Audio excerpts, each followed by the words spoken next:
ఉద్యోగం కోసం చూస్తున్నారా? ఓం శక్తి ప్రైవేట్ లిమిటెడ్ కంపెనీలో మార్కెటింగ్ జాబ్స్ 20,000 నుంచి 30,000 వరకు జీతం ఉంటుంది. సంప్రదించండి. ప్రస్తుతం మనతో పాటు ప్రముఖ ఆధ్యాత్మికవేత్త, మంత్రతంత్ర జ్యోతిష్యులు, ఐకాన్ ఆస్ట్రాలజర్ సురేష్ బాబు గారు మనతో ఉన్నారు. గురువు గారితో మాట్లాడతాం. నమస్కారం గురువు. జై శ్రీమన్నారాయణ. ఆగస్టు నెల విశేషంగా వృశ్చిక రాశి వాళ్ళకి ప్లస్లు మైనస్లు ఏ విధంగా ఉండబోతున్నాయి, ఏ విషయాల్లో వీళ్ళు ఎక్కువ జాగ్రత్తలు తీసుకోవాలి, ఈ నెల వీళ్ళకి ఎలా ఉండబోతున్న ఓవరాల్గా? ఆగస్టు మాసం 2026 సంవత్సరం వృశ్చిక రాశి వారికి గత 3-4 సంవత్సరాలుగా చూసినట్టయితే కనుక ఏ పని చేసినా ముందుకు వెళ్ళలేదు.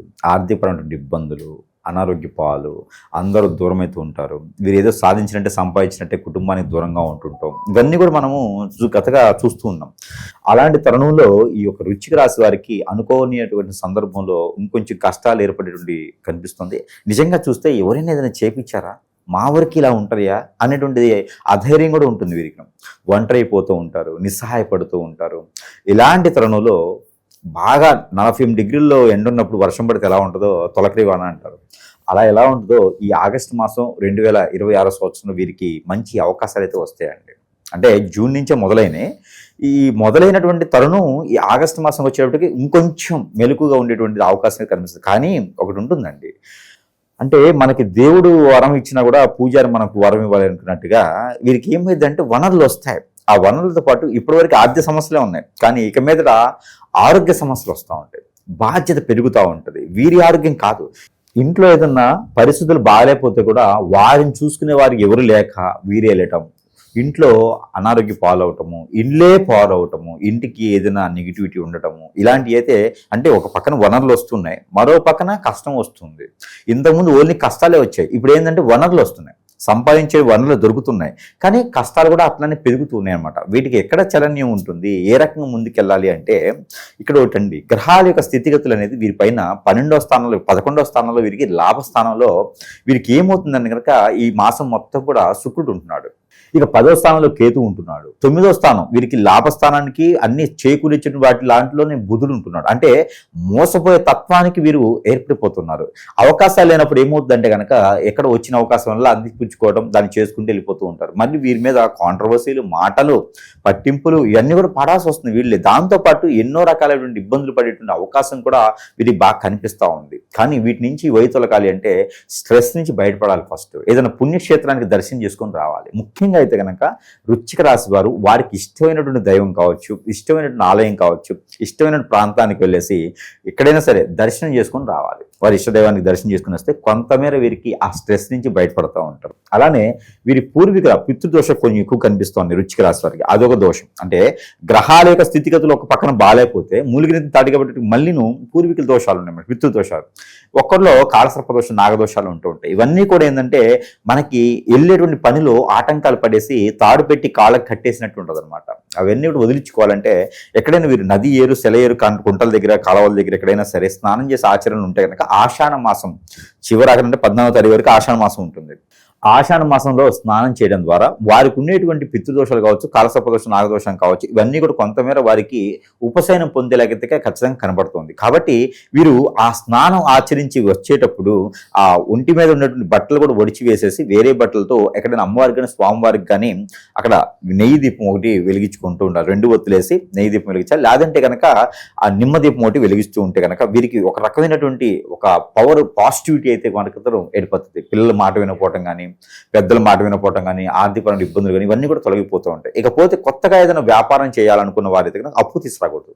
వీరి దగ్గర ఉన్నంతలో కాఫీ షాప్సా, బడ్డీ కోట్సా ఏదో ఒకటి అయితే స్టార్ట్ చేసుకోవాలి. అప్పు చేశారా మళ్ళీ కూడా వీరికి కాళ్ళకి చుట్టుకున్నట్టే దరిద్రం. ధనం ఒక్కొక్కసారి బ్లాక్ అయిపోతూ ఉంటుంది, మళ్ళీ తిరిగి రాక ఆశలు వదిలేసుకుంటారు. ఏమన్నా మొండి బకాయిలు వసూలయ్యే అవకాశం కనిపిస్తుంది అంటారు. ప్రయత్నం చేస్తే 17వ తారీఖు తర్వాత ప్రయత్నించాలి. శత్రువులు అవుతారు. వీరి దగ్గర డబ్బు తీసుకున్న వాళ్ళు, సహాయం పొందిన వాళ్ళు అందరూ శత్రువులే అవుతారు. ఇప్పుడు చివరికి వీళ్ళనే అంటారు, చూసారా వాళ్ళంతా ఆడిపోయినారు, రోడ్డు మీద పడిపోయినారు, వాళ్ళకి ఏం లేదు అంటారు. మీరు తీసుకోకపోతే వాళ్ళు బాగానే ఉండేవాళ్ళు. అది ఆలోచించారు అనమాట. ఇప్పుడు అలాంటి వారు ఉంటే కనుక మొండి బకాయిలు రావాలంటే 17వ తారీఖు తర్వాత సుబ్రహ్మణ్య స్వామికి ఒకసారి అభిషేకం చేసుకొని, లేదా సుబ్రహ్మణ్య స్వామి దగ్గర ఉప్పు పోసి ఉప్పు పైన నిమ్మకాయ పెట్టి దానిపైన దీపారాధన చేసుకొని ఎవరైతే అప్పు మనకి రావాలో వారి పేరు తలుచుకొని ఖచ్చితంగా వారిని అడిగినట్టయితే కనుక కొంతైనా సరే మనకి ఆ తిరిగి వచ్చేటువంటి ధనం అయితే మాత్రం ఏదో ఒక రూపాన్ని అయితే మనకు వచ్చేలా కనపడుతుంది. కాబట్టి ఆ మేరైనా వీరు మంచి వృత్తిలోకి రావాలని కోరుకుందాం. ఎందుకంటే వృశ్చిక రాశి వారు బాగుంటే మన వెనక అండ ఉండాలి అంటే వృశ్చిక రాశి వారు ఉండాలి. ఒక ఎమ్మెల్యేనో ఎంపీనో ఉంటారండి, వాళ్ళు డైరెక్ట్గా బయటికి రోడ్డు మీదకి వస్తారా? రాలేరు. ఎందుకంటే ప్రజలతో వాళ్ళు నలిగిపోతూ ఉంటారు. కాబట్టి అలాంటి వాళ్ళందరికీ కూడా ఒక బాన్సర్స్ అని ఉంటారు. ఆ బాన్సర్స్ ఉండడం ద్వారా ఏమవుతుంది అంటే కనుక చుట్టూతో ఒక కవచం ఉంటుంది. ఎవరైనా వచ్చి గబక్కన వీళ్ళని పట్టుకోవాలన్నా చేయకండి వాళ్ళని కూడా ఆలోచిస్తారు. అలాంటి బాన్సర్స్ రూపంలో ఉండేవారు ఎవరయ్యా అంటే కనుక మన చుట్టూతో కవచం ఉంటుంది, మనకు ఒక ధైర్యాన్ని ఇచ్చేవారు ఉన్నారంటే వారే వృశ్చిక రాశి వారు. ఎలాంటి వారికైనా సరే ముందుండి వారి పని చేయగలుగుతారు, ధైర్యం ఎక్కువ ఉంటుంది, వారికి చలాయించగలుగుతారు, ఎదుటి వాళ్ళని ఎదిరించగలుగుతారు, ఏదైనా చేయగలిగిన క్యాపబిలిటీ ఉంటుంది, నమ్మకమైన వ్యక్తులుగా ఉంటారు. మరి అలాంటి వాళ్ళకి ఇలాంటి స్థితిగతులు వస్తే మరి కష్టం కదా. అందరికి ప్రపంచంలో మిలిటరీ వాళ్ళు ఉన్నారు, సైన్యం ఉంది అంటే కనుక బోర్డర్లో మనకి కాపలా కాస్తూ వాళ్ళు పడేటువంటి కష్టాల వల్లనే మనం ఈరోజు బాగున్నాం, ఏసీ రూముల్లో ఉంటున్నాం. కాబట్టి వాళ్ళు అక్కడ కరెక్ట్గా లేకపోతే మన పరిస్థితి ఏంటి? దినగండం 100 ఏళ్ళ ఆయుష్. మరి అలాంటి పరిస్థితుల్లో ఉండే వాళ్ళే వృశ్చిక రాశి వారు. మరి అలాంటి వృశ్చిక రాశి వారు బాగుండాలి. అలాంటి వాళ్ళు బాగుండాలి అంటే మనం వాళ్ళకి మంచి నడవడికే కాదు, మంచి నేతృత్వమే కాదు, మంచి సహాయం కూడా మనం చేస్తూ ఉండాలి. వాళ్ళకి బాగలేదు, ఆ దారిద్ర్య రేఖ కన్నా కిందకి వెళ్ళిపోయారని చెప్పి మనం ఇంకా 4 బండలు వేసాం అనుకోండి, రేపటి రోజు మనల్ని కాపాడేవాడు ఎవరు ఉండడు, వాళ్ళంత ధైర్యంతో ఎవరు ఉండరు, మంచి నమ్మకమైన వ్యక్తులకు ఎవరు ఉంటారండి ఈ రోజుల్లో? కుటుంబ వ్యవహారాల పరిస్థితి అండి గురుగారు. కుటుంబ వ్యవహారం అంటే వీళ్ళు ఎన్ని కష్టాల్లో ఉన్నా, ఎన్ని ఇష్టరాలతో ఉన్నా, ఎన్ని బాధలున్నా, ఒక పక్క కాలికి బొటన వేలికి ఎదురుగా తగిలినా కూడా దానికి ఏదో ఒక గుడ్డ కట్టేసుకునైనా పనిచేసే తత్వం ఉంటుంది. అదే వృశ్చిక రాశి అంటే. అలాంటి వృశ్చిక రాశి వారికి కుటుంబ సమస్యలు కానీ, కుటుంబ పరిస్థితులు కానీ, కుటుంబ వ్యవహారాలు కానీ, కుటుంబంలో ఉన్నటువంటి స్థితిగతులు కానీ అన్ని కూడా వీరి ఆధీనంలో తీసుకొని అక్కడ ఉండేటువంటి వ్యవస్థ ఏదైనా సరే వీరికి అనుకూలంగా ఉండేలాగా, అందరిలో బాగుండేలా చేసుకునేటువంటి రాసే వృశ్చిక రాశి. కాబట్టి వీరున్నంత వరకు కుటుంబానికి ఎటువంటి సందర్భం కూడా, కుటుంబంలో ఎలాంటి ఆస్తులు లేకపోయినా ఉన్న పరిస్థితులన్నీ కూడా సక్రమంగా దిద్దేదానికి వీరు ఉంటారు. కాబట్టి వృశ్చిక రాశి వారు కుటుంబానికి అంటిపెట్టుకున్నంత వరకు కూడా కుటుంబానికి ఎటువంటి ఇబ్బందులు కానీ, బాధలు కానీ, బంధలు కానీ రానివ్వరు. కాబట్టి అలాంటి వారు ఎప్పుడు కూడా వదిలివేయాలి, దూరంగా పెట్టాలి అని అనుకోకూడదు. భార్యాభర్తలు కూడాను వృశ్చిక రాశి వారు భార్యనా భర్తనా ఎదుటి వారైతే వీరిని వదిలిపెట్టకూడదు, వీరికి ఒక అండ పోతుంది. కాబట్టి ఇంట్లో వ్యవస్థ, పిల్లలు కావచ్చు, పెద్దలు కావచ్చు, వృశ్చిక రాశి వారు ఉన్నంత వరకు కూడా ఎటువంటి పరిస్థితుల్లో ఇబ్బంది అయితే కలగనివ్వరు వాళ్ళు. స్థిరాస్తులు, చరాస్తుల పరిస్థితి అండి గురుగారు. స్థిరాస్తులు ఉంటాయండి, దాని మీద చాలా వెలిగేషన్స్ ఉంటా ఉంటాయి, దాని మీద కాంట్రవర్సీలు వస్తూ ఉంటాయి, దాని మీద అందరూ ఆ కన్నేస్తారు, గుడ్ల వాటి మీద కన్నేసి గర్దలకు దన్నుకుపోవాలని చూస్తుంటారు. అంటే ఇప్పుడు ఒకటండి, 10 రూపాయలు అప్పు అయింది, 1 కోటి రూపాయలు ఆస్తుంది. 10 రూపాయలు అప్పు అయింది, 1 కోటి రూపాయలు ఆస్తి చేతిలో పెడితే మొత్తం హరాయించకపోదు అన్నట్టుగా అనుకొని తతిమ వాళ్ళ ఆస్తిని లాగాలని చూస్తారు. వీరిపైన లేనిపోయినటువంటి అభండాలు కూడా వేసేటువంటి పరిస్థితి ఉంది. వాటి నుంచి కొంచెం జాగ్రత్తగా 10 మంది ముందు మాట్లాడుకొని, ఇప్పుడైనా వీరు మాట్లాడుకోవాలి, తప్పదు. మొండిగా మూర్ఖంగా ఉండకూడదు. నేనెందుకు ముందు తగ్గాలి, నేనెందుకు ఉండాలని అనుకోకుండా మన దగ్గర ఆస్తి ఉంటే ఎంతో మందిని పోషించగలుగుతాం, ఎంతో మందికి ఆరాధించగలుగుతాం. అలాంటి మూర్ఖుల దగ్గర ఆస్తి ఉంటే మన బోటల తర్వాత ఇంకెంతో మంది ఇబ్బంది పడుతుంటారు. కాబట్టి ఆస్తులు ఏదైతే మనకి రావాలో అది కొట్టైనా, తిట్టైనా, కోప్పడైనా, కోర్టు వరకు వెళ్ళైనా సరే లాక్కోవాలి తప్పితే ఈ ఆగస్టు మాసంలో 22వ తారీఖు తర్వాత ఇలాంటి గొడవలు వస్తే ఖచ్చితంగా అన్నదమ్ముల మధ్య కావచ్చు, ఎక్కడైనా తాకట్టు పెట్టినటువంటి విషయాల్లో కావచ్చు, రావాల్సినటువంటి ఆస్తి భాగాలు కావచ్చు, ఇవన్నీ కూడా 22వ తారీఖు తర్వాత పెట్టేదానికి ఉన్నది కనిపిస్తుంది. కాబట్టి అవన్నీ కూడా మన వైపు ఏదైతే న్యాయపరంగా రావాలో అవన్నీ కూడా తీసుకునేటువంటి ప్రయత్నంలో మాత్రం ఎటువంటి పరిస్థితుల్లో కూడా వెనకడుగు అనేది వేయకూడదు, మంచితనం అనేది లేదు. కాబట్టి అవన్నీ కూడా మన దగ్గర మనకి రావాల్సిన ధర్మ ప్రకారం వస్తే మనం ఏం చేయాలో మనం చేస్తాం, వారు చెప్పి మనం చేయకూడదు కదా. ఇవన్నీ కూడా మనం గోచార ప్రకారంగా, నక్షత్రాల దశల ప్రకారంగా ఇప్పటి వరకు మనము చెప్పుకున్నాం. కానీ చాలా మందిలో అండి ఇటీవల కాలం మనం గమనించినట్టయితే కనుక వివాహాలు కావట్లేదు, సరైన సమయానికి వివాహాలు కావట్లేదు. అలానే విదేశానికి వెళ్ళాలనే కోరికలు కూడా తీరలేకున్నాయి. ఎక్కడేసిన గొంగ అక్కడే, అనుకున్న కార్యక్రమాలు ముందుకు వెళ్ళట్లేదు. గురువుగారు చెప్పినప్పుడు గ్రహాల రీత్యా మా జాతకం చెప్తుంటే చాలా అద్భుతంగా ఉంటుంది. కానీ ఈ గురువుగారు చెప్పింది మాకెందుకు జరగట్లేదు? అసలు మన జాతకం ఏమైపోతుందంటే ప్రతి ఒక్కరు గుర్తుపెట్టుకోవాలి. ఎందుకంటే ఆర్థికపరమైన ఇబ్బందులు ఉంటున్నాయండి, చాలా కొట్టుమిట్లాడుతూ ఉన్నారు. పార్ట్నర్షిప్ వ్యాపారాలు పెడితే నష్టపోతున్నారు, ముందుకు వెళ్ళలేకపోతున్నారు. అరే పెళ్లి చేసుకుంటే భార్య భర్తలు సుఖంగా ఉండలేకపోతున్నారు. ఎందుకంటే మురుగు ముందు పెట్టి వేరే వాళ్ళు లాగటమా, వేరే వాళ్ళ వశం అవ్వటమా, లేకపోతే అక్రమ సంబంధాలా? ఎందుకు వెళ్తాయండి భార్య భర్తలు? అక్రమ సంబంధం ఎందుకు వెళ్తాయి? కాబట్టి ఇలాంటివన్నీ కూడా మనము గమనిస్తూ చూస్తూ ఉన్నాము. అలానే పిల్లలు ఎదుగుదల లేకపోవటం, మాట వినకపోవటం, చెడు వ్యసనాలు బానిస అవటం, ఎవరో వచ్చేసి హిప్నటైజ్ చేయటం, ఇవన్నీ కూడా చాలా గమనిస్తున్నాం.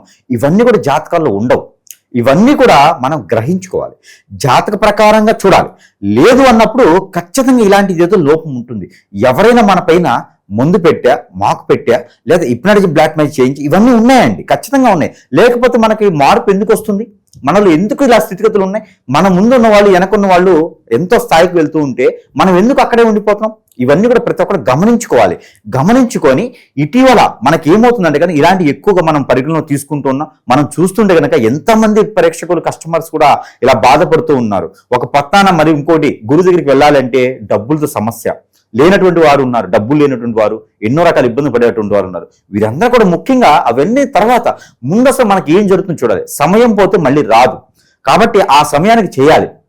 మనకి 50 సంవత్సరాలు వచ్చిన తర్వాత సాధించాలంటే సాధించలేం. కాబట్టి మనకి ఏ లోపం ఉందో సంప్రదించాలి. ముందు సంప్రదిస్తే వారి సమస్యకి పరిష్కారం ఖచ్చితంగా చూపించే ప్రయత్నం చేయొచ్చు.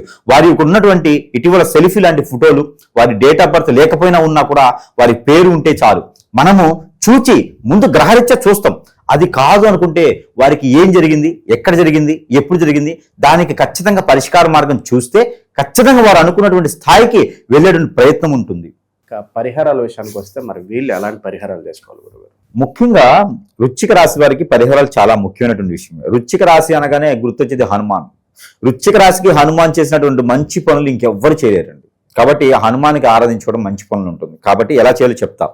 దానికన్నా ముందు ప్రతి ఒక్కరికి కూడా ఇలాంటి పరిస్థితులు ఉన్నప్పుడు ఎక్కడైనా గురువుని సంప్రదిస్తే, ఆ గురువు గారు ఏదన్నా పరిహారం చెబితే, ఆ గురువు గారు ఏదన్నా మంచి మార్గం సూచిస్తే ఆ వైపుగా వెళుతూ ఉంటే మనకు కూడా మంచి జరుగుతుంది కదా అనేటువంటి ఆలోచన ఉంటుంది. అది కొంతమంది గురువులు ఆసరాగా తీసుకొని ఏదైనా కష్టంలో ఉంటేనే గురువు దగ్గరికి వస్తారు. ఆ కష్టాన్ని ఆసరాగా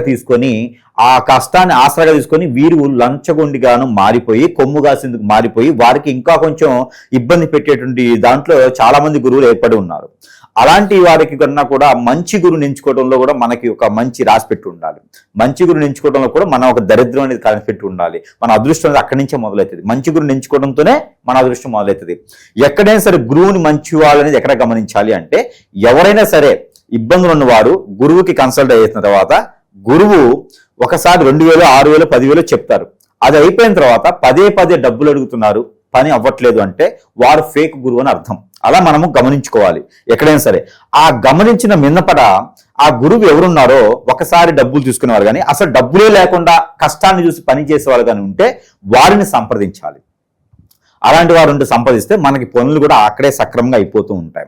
భార్య దూరమైనా, భర్త దూరమైనా, కుటుంబమే దూరమైనా, సమస్యలకి కొట్టిమిట్టాడుతున్నా, ఆ చుట్టూతో సమస్యలే కనిపెడుతున్నా, ఏ దారి దొరకనప్పుడు గోదారి కాకుండా గురువు దారి ఎంచుకుంటే కనుక గురువు మనల్ని హిప్నాటిజం చేయకూడదు. గురువు మనల్ని ఇబ్బంది పెట్టకూడదు. మనకున్న ఇబ్బందులకి 3 రోజులు పూజ చేయించుకోకపోతే మీరు అందరికీ ప్రాబ్లం అవుతుంది అంటే మనకి డబ్బులు ఏడు తీసుకొస్తావు. ₹1,00,000 లక్షలు అడుగుతూ ఉంటే మనకు ఆ లక్ష ఉంటే గురువు దగ్గరికి వచ్చే పని ఏముంది? ఇవన్నీ కూడా ప్రతి ఒక్కరు గ్రహించుకోవాలి. గ్రహించుకున్న తర్వాత గురువుని ఎంచుకోవాలి. ఎంచుకున్న తర్వాత ఆ గురువు దగ్గర మనం వెళ్ళలేని పక్షాన మనలాంటి వాళ్ళ దగ్గరికి అయితే ఎన్నో రకాలుగా మంత్రోచ్చారణ చేసినటువంటి వస్తువులు ఉంటాయి. అందులో ఈ వృశ్చిక రాశి వారికి ఈ యొక్క ఒత్తులు అండి, వారికి ఉన్న సమస్యను బట్టి ఈ యొక్క ఒత్తులు ఉంటాయి. ఈ ఒత్తులు వారికి ఉన్న సమస్య ఏముంది, ఆ సమస్యను బట్టి పరిష్కార మార్గంగా దీని లోపల యంత్రం వేసి తంత్రంలో అగ్నిహోత్రంతో మంత్రం చేసి వారి చెంతకే చేర్చేటువంటి సదవకాశం కూడా మన దగ్గర లభ్యపడుతుంది సరసమైన ధరల్లోనే. ఇది వారు ఆన్లైన్లో కూడా మనకి బుక్ చేసుకోవచ్చు. ఇది స్క్రీన్ మీద కనిపించినప్పుడు బుక్ చేస్తే కూడా వారి చెంతకే చేరుస్తాం. ఇది 41 రోజు కోర్సు, పరిచయం ఏం లేదు. దీనివలన వారి మీద ఏదైనా జరిగినా, వారికి ఏదైనా పరిస్థితులు బాగాలేకపోయినా, గ్రహరీత్య దోషాలు ఉన్నా కూడా కొంతమేర కాదు 90% క్యూర్ అయ్యేదానికి ఆస్కారం ఉంటుంది. ఇకపోతే ఇది నల్ల కుంకుమ. సురేష్ బాబు గారు దండం పెట్టుకుని ఉంటాడు దీనిపైన. ఇక్కడ నల్ల కుంకుమ ఉంటుంది. ఈ నల్ల కుంకుమని మనం భస్మం అంటాం. మామూలుగా అయితే భస్మాల ద్వారా చేసేదానికి నల్ల కుంకుమ. ఈ కుంకుమను ధరించుకోవడం ద్వారా పిల్లలైనా, పెద్దలైనా, ఇంట్లో ఎవరైనా ధరించుకోవచ్చు. మన పైన నిజంగానే వెలిగెత్తేసి ఎవరైనా సరే మన పైన దండెత్తేసి చెడు చేయాలనుకున్న వారు కానీ, ఇంకేదైనా చెడుకులు మనం ఎంత పని చేసి ముందుకెళ్ళిన వారికి ఈ కుంకుమతో సమాధానం చెప్పొచ్చు. ఇది పెట్టుకొని బయటికి వెళ్తే అందరూ కూడా భయపడతారు. ముందు మన వైపు రావడానికి, మన మీద చెడు తత్వం చేయాలంటే కూడా సురేష్ బాబు గారు గుర్తొస్తారు. మళ్ళీ అమ్మో వీరు ఏదో చేస్తారని చెప్పేసి. రెండోది, వీరికి అందరూ దగ్గర అవ్వాలి. ముందు జనాకర్షణ కావాలి, తర్వాత ధనాకర్షణ కావాలి. కాబట్టి వృశ్చిక రాశి వారు అత్యవసరంగా ధరించుకోవాల్సినటువంటి ఏంటంటే సరసమైనటువంటి ధరల్లోనే వారి చెంతకే చేర్చేటువంటి సదవకాశం వారికి ఉన్నటువంటి అవకాశం ఏంటంటే, ఇది మనకి బుక్ చేసుకున్నా కూడా 15 నుంచి 20 రోజులు పడుతుంది వారి చెంతకి చేరడానికి. ఇది వైజయంతి మాల. ఈ వైజయంతి మాలకి మనం ఏం చేస్తున్నాం? రాగి తీగ అల్లిస్తున్నాం. అంటే రవి భగవానుడి యొక్క కృపలో వీటి మీద ఉంటుంది. ఈ మాలని వైజయంతి మాల అంటారు. ఇది కంఠధారణ, మణికంఠధారణ, స్ఫటిక మాల అంటే మనకి జపమాలగా కూడా దీన్ని తీసుకోవచ్చు. ఇక ఇలాంటి వస్తువులు మన దగ్గర వారి సమస్యను బట్టి ఎన్నో రకాలు ఉన్నాయి. అవన్నీ కూడా మార్కెట్లో లభ్యపడవచ్చు. కానీ అగ్నిహోత్రంతో మంత్రము తంత్రం చేసినటువంటి ఏది వస్తువు కూడా మార్కెట్లో ఉండదు. అది మన దగ్గర మాత్రమే లభ్యపడుతూ ఉంటుంది. కాబట్టి ఎవరికైనా కావాలి, సురేష్ గారి దగ్గర రాలేని పక్షాన ఇలాంటి వస్తువులలో కూడా వారికి మంచి జరుగుతుంది. మరొకటి ఏంటంటే కనుక వీరికి ఓం నమో భూయో భూయో అనేటువంటి బీజ మంత్రాన్ని ప్రతినిత్యము కూడా 109 సార్లు పారాయణం చేసుకోవచ్చు. చేతిలో కాజు కానీ, బాదం కానీ ఇలాంటి డ్రై ఫ్రూట్స్ ఏదైనా పెట్టుకొని, లేదు కూరగాయలు కానీ, వెజిటేబుల్స్ కానీ, ఫ్రూట్స్ కానీ చేతిలో పెట్టుకొని మంత్రాన్ని జపం చేసుకొని అది తింటూ ఉంటే కనుక మంచి నైపుణ్యం ఉంటుంది. ఇలాంటి వారి సమస్యను బట్టి పరిష్కార మార్గం ఇవన్నీ కూడా కాదండి నా దగ్గర ఏది లేదు అంటే ఫోన్లో మంత్లీ ఒకసారి బ్యాలెన్స్ వేస్తారు కామన్గా అయితే. కాబట్టి వారు వేసుకున్న బ్యాలెన్స్ లోనే ఒక ఫోన్ గురుగారు ఇచ్చేసి, గురుగారు నా పరిస్థితి అయితే అద్దుమానంగా ఉంది అని అనుకుంటే గనక వారు ఫోన్ చేసి ఒక గ్లాస్ వాటర్ పక్కన పెట్టుకొని గనక ఫోన్ చేస్తే వారికి ఫోన్లో కూడా వారికి పరిహారం చెప్తాము. దానికి ఎటువంటి రుసుము అయితే తీసుకునే దానికి లేదు. అత్యవసరంగా ఉంటే నిజంగానే తీసుకోగలుగుతాము అనుకుంటే సరే, లేదు నా పరిస్థితి నిద్రాహంగా బాగలేదు అనుకున్న వారికి అయితే గనక ఆన్లైన్ ద్వారా కూడా మనం పరిహారం చెప్పడానికి సిద్ధంగా ఉన్నాం. దీంతో వీరికి ఈ మాసంలో మొత్తం కూడా కలిసి వచ్చేదానికి కలర్ ఏంటంటే కనుక brown colour, white colour, biscuit colour. అలానే వీరికి కలిసి వచ్చే నంబర్ 7, 4 రెండు కూడా వీరికి అద్భుతం కలిసి వస్తాయి. వీరికి కలిసి వచ్చే దిక్కు పడమర, ఉత్తరం రెండు కూడా అద్భుతంగా ఉంటాయి. ఇకపోతే వీరికి కలిసి వచ్చేటువంటి వారం మంగళవారం, శుక్రవారం 2 వారాలు బాగుంటాయి. ఇక హనుమాన్ మందిరంలో వీరు ప్రతినిత్యం లేకపోయినా వారంలో ఒకసారి అయినా సరే సింధూరము, కర్పూరం బిళ్ళలు, నువ్వుల నూనె హనుమానికి సమర్పించుకొని ఆకు పూజ ఒక్కసారి చేయించుకుంటే వీరికి ఉన్న కష్టాలకి కొంతైనా సరే ఉపశమనం అయితే లభ్యపడుతుంది. మర్చిపోయి కూడా పక్కన వాళ్ళని నమ్మకూడదు. మర్చిపోయి కూడా మన పర్సనల్ విషయాలు ఎవరికి షేర్ చేయకూడదు. దానివలన ఇబ్బంది పడతారు, తలకాయ దించుకోవాల్సి వస్తుంది. కాబట్టి జాగ్రత్తగా మీరుండేటువంటి మొండితత్వంతో, మూర్ఖత్వంతోనే సాధించుకోవాలి. మనం మారాలి అంటే మారేటువంటి విషయం కాదు, మారకుండానే సాధించుకునేటట్టుగా ఉండాలి. కాబట్టి ఎన్నో విధాలుగా ఆగస్టు మాసంలో ప్రయత్నం చేస్తే రానున్నటువంటి సెప్టెంబర్ మాసం, అక్టోబర్ మాసం నుంచి కూడా వీరు అనుకున్నది సాధించుకునే దానికి మూలంగా ఉంటుంది. కాబట్టి ఆగస్టు మాసంలో ఉన్నటువంటి క్రియలు, కర్మలు అవన్నీ కూడా తీర్చేసుకునే ప్రయత్నం చేసుకుంటే కనుక ఖచ్చితంగా రానున్నటువంటి కాలం కూడా వీరిదే చెప్పొచ్చు. ఓవరాల్గా ఆగస్టు మాసంలో వీళ్ళకి ఎలాంటి పరిస్థితులు ఉండబోతున్నాయో మంచి విశ్లేషణ అందించారు.